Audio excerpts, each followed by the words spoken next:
folks, welcome to the next video. In this video we're talking about giving your fills some flavor. Before that, I just want to thank everybody who's been watching. Once again, thanks for the super thanks and thanks for buying the books. And I really appreciate that, I really do. And thank you for not stealing the books and buying them. I truly appreciate it, and I'm very honored that all the great drummers here are watching the channel and checking out what's going on. So this video might be maybe for more beginning guys, I think, because a question I get asked a lot is from beginning guys is, how do I play better fills, right? Well, there's a way to do that. So I'm just going to show you what a lot of cats do and how to think about it, right? So let's take a phrase. Let's take a basic phrase. I'm just going to pick the most square phrase I could possibly think of, and it's this, okay? 1, 2, 3, 4. Okay, it's pretty square and pretty, not exciting at all. 1, 2, 3, 4. Okay, sounds like something out of a marching band book when you study in high school, right? So anyway, the first thing I would do is use dynamics with that fill, okay? So let's put some dynamics on that for a moment and see what it sounds like, okay? 1, 2, 3, 4. Okay, so loud, softer, loud. Ta-ta, same volume, ta-ta-ta, raising the volume. Okay? Dynamics are a very effective way to give any phrase kind of a push, a shove towards the end of the phrase to make it more round, more dynamic. You see right away it starts to sound better. I mean, this is the worst thing you can do when doing both hands together.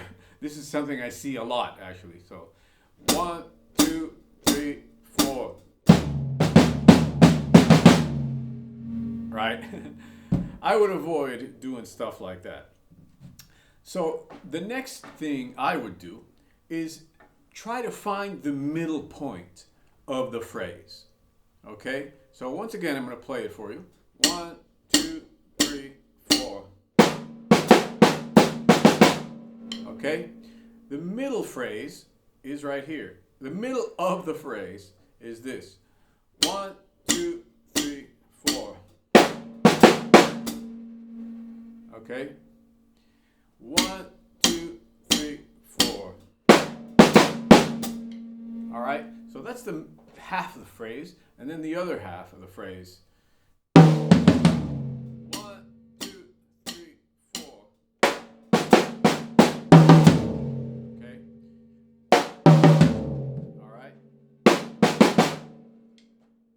That's the other half of the phrase. So what you can do is start dividing up the phrase among the instruments, okay? So 1, 2, 3, 4.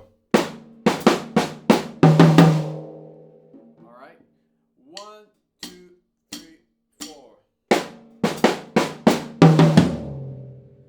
1, 2, 3, 4. Okay? 1, 2, 3, 4. Adding dynamics, finally. Okay, so let's put that in a basic groove and see what it sounds like, okay? So first, let's try the lame way with no dynamics, no flavor. In Spanish, we say sabor. No tiene sabor, hermano. It has no flavor, okay? This is what no flavor sounds like. 1, 2, 3.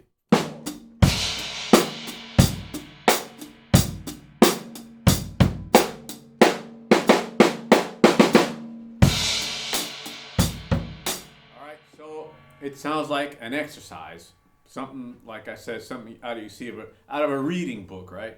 So now we're going to take the concept of of dynamics and see what that sounds like. Okay, 1, 2, 3, 4.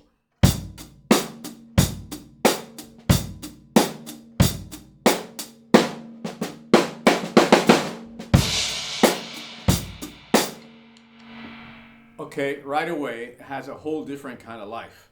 Now we're going to put it around the toms doing the divided phrase concept. 1, 2, 3, 4.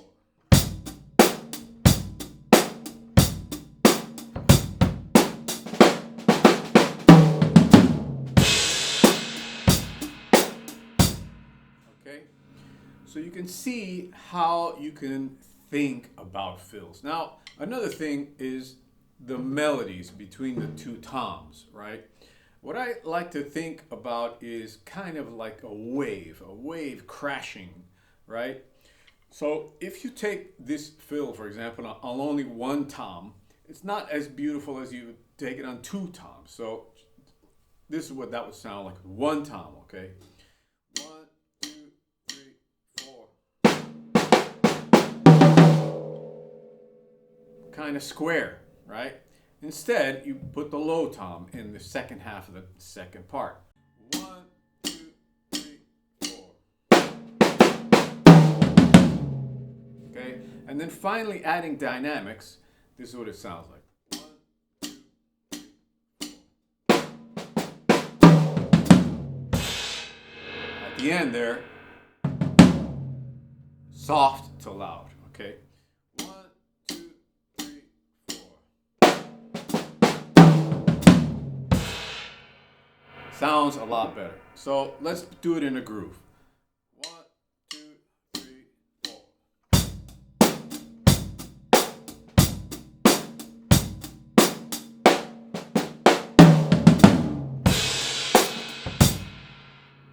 All right. So it takes on a new life like that. It has some flavor, starting to be some flavor in there. Okay. The next thing to do is add embellishments. Embellishments like a flam, for example. A flam would sound nice on the first note of that phrase. Okay, so like this. 1, 2, 3, 4. Right? Using the concepts that we've been talking about, you see how I move that phrase around. Okay? The next thing you can do is a drag, right, at the beginning of the phrase. Like that. 1, 2, 3, 4.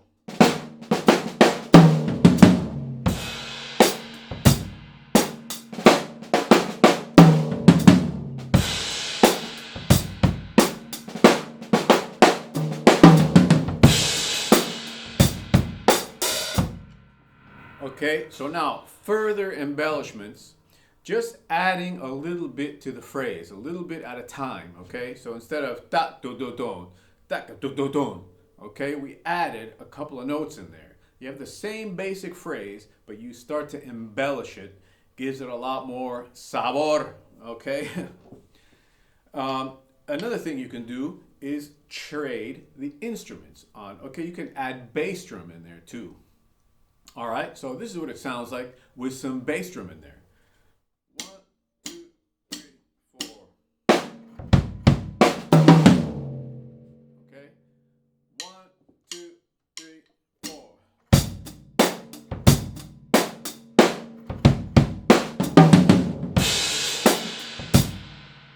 All right, you see, starts to add a lot more flavor, a lot more round, a lot more variation in texture and sound.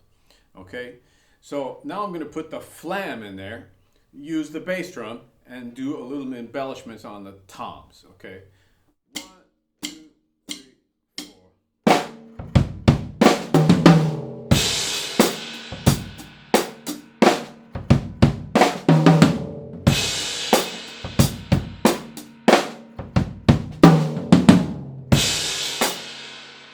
All right, you see I did it with one hand here, and then sneak in the left hand here.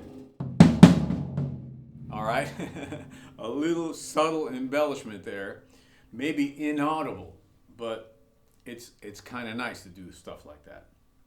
All right, so the next issue, in my humble opinion, is to take the fills to see if they really are accomplishing your goals of getting more flavor, more juice. Take them into different styles.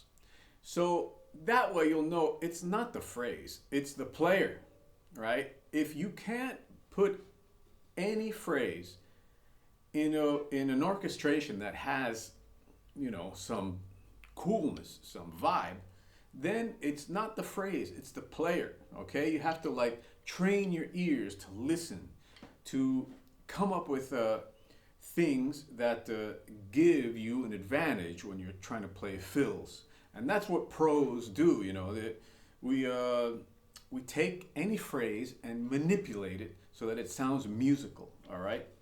So the first thing, let's take this in Latin, for example. You might not think it sounds good in Latin, but it does. You'll see. One, two.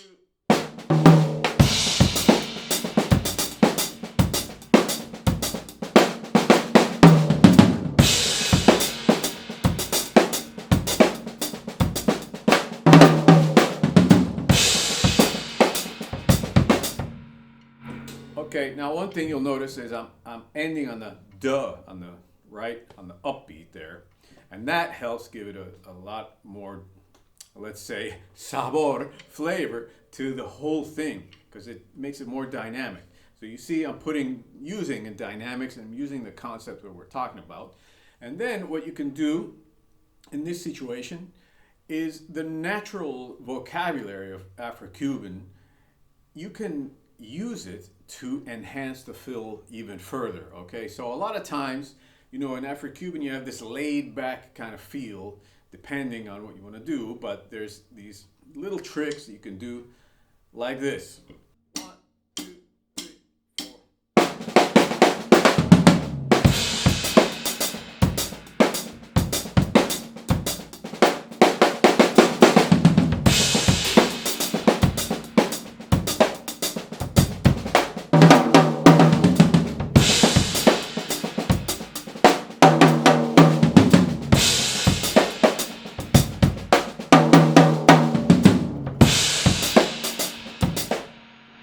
Okay, so whether you're landing on the downbeat or on the upbeat, or you're using your right hand to do the whole tom section, there's little flavor things, little idiosyncrasies of each style that you can add into any phrase to make it more happening.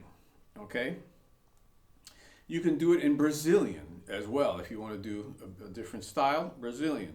One, two, three.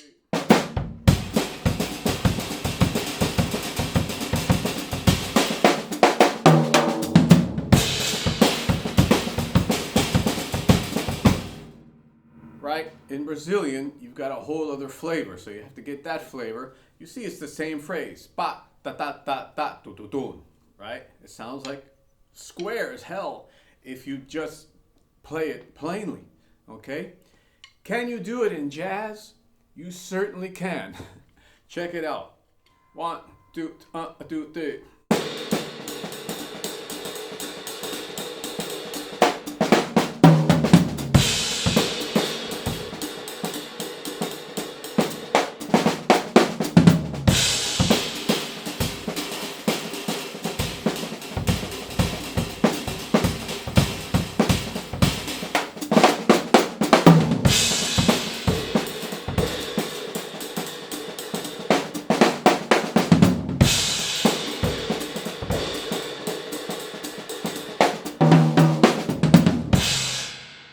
Okay, so you take the essence of that phrase and give it the idiosyncrasies of the language of jazz. Okay? It sounds great, fast too. You wouldn't think so, but this is fast. One, two, three.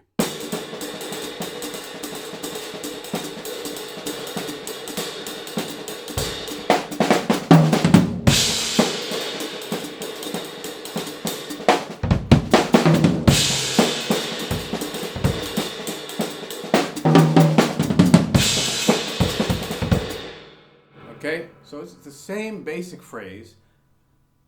It's the same basic phrase, but you're putting it into the jazz idiom, okay? Language.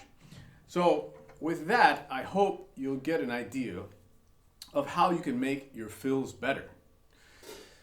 Again, the tools that I use a lot are right hand lead you know, dynamics. If you don't know what right hand lead is, go back and watch the right hand lead video. It's a most important tool for drummers, absolutely important, okay? So dynamics, right hand lead, orchestrating, varying the voices, okay? Putting it in different styles. Whatever styles that you know, try to adapt a phrase into different styles. Now, obviously, I am not a lick player, okay? I don't believe in showing licks because that is a totally backwards way to show people how to play. You know, I always come from a rhythmic standpoint, and I let rhythm dictate my vocabulary, right? That way you can be in the moment and not depend on licks. Okay, that said, there are some things that I do repetitively that I might consider licks, and you know, we all do them.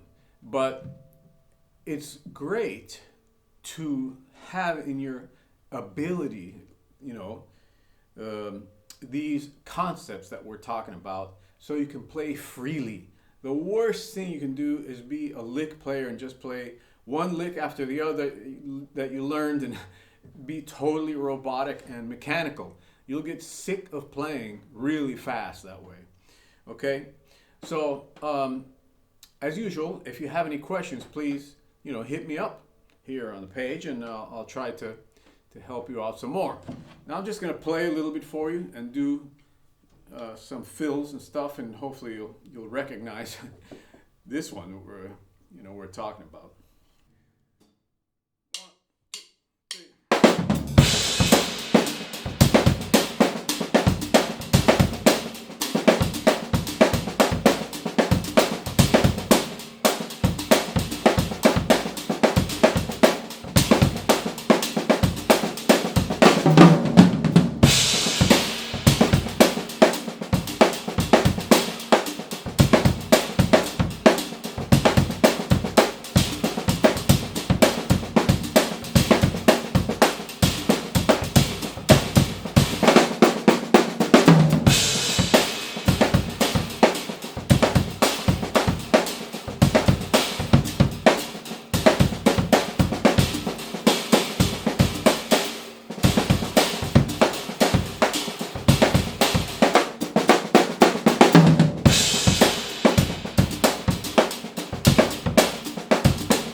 All right, I hope you enjoyed that. And remember, the lesson site is waiting for you. Next year, the price is going back to the normal price of $300 for the year program. So hurry up and get it in now when it's $200. The elite program is waiting for you also. $1,700 instead of $1,900. And next year, it goes back up to $1,900. 3 hours a day for 7 days with me online. Okay, and a 2-year membership. We're doing hand consultations, and we're going to be in Malta, Drummers Intensive Day. I hope you can come to Malta and check that out, Drummers Intensive Day. Amazing event, and I'm very much looking forward to that. Okay, see you on the next one.